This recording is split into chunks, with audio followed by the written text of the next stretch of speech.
آپ ضرور جانتے ہوں گے کہ پروفیسر سلام اپنے آپ کو ایک مسلمان سمجھتے تھے۔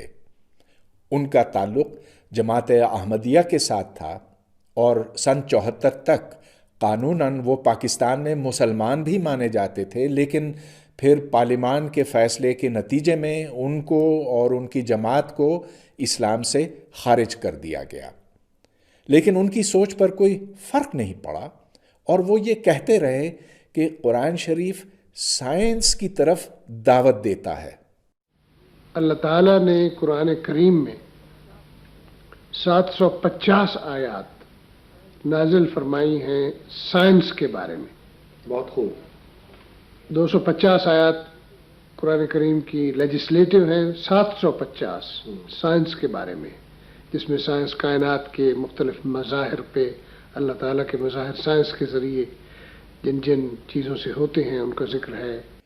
پروفیسر عبدالسلام کو نوبل پرائز سے نوازا گیا تھا کیونکہ انہوں نے ایک بڑی کامیاب تھیوری پیش کی تھی جس میں قدرت کی جو دو بنیادی طاقتیں ہیں، ایک طرف برقی مقناطیسی اور دوسری طرف کمزور طاقت، ان دونوں کو انہوں نے متحد کیا، یکجا کیا۔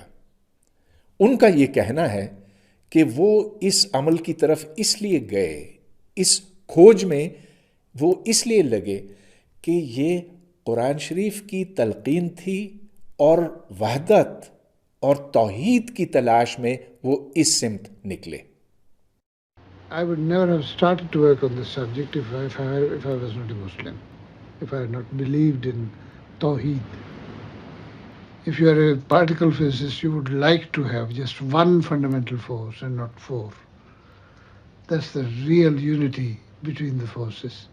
If you are a Muslim particle physicist, of course you'll believe in this very, very strongly, because unity is an idea which is very attractive to you culturally.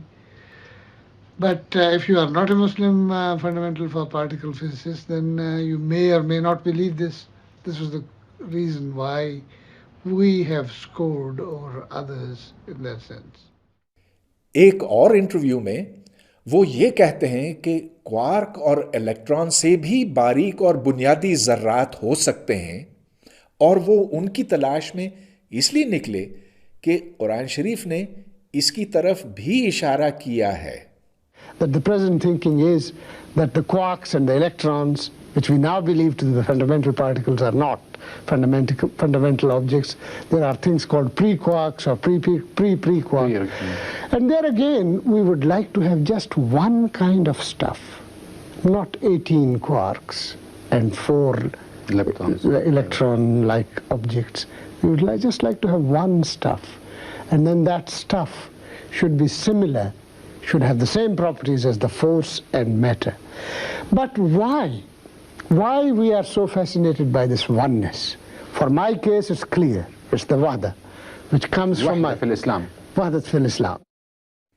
اس میں کوئی شک نہیں کہ قدرت کی ان دو طاقتوں کو یکجا کرنا فزکس کے اعتبار سے ایک بہت بڑا کارنامہ تھا۔ یہ کام عبدالسلام نے انجام دیا تھا امپیریل کالج لنڈن میں رہتے ہوئے اور پھر تریستے اٹلی میں ہوتے ہوئے۔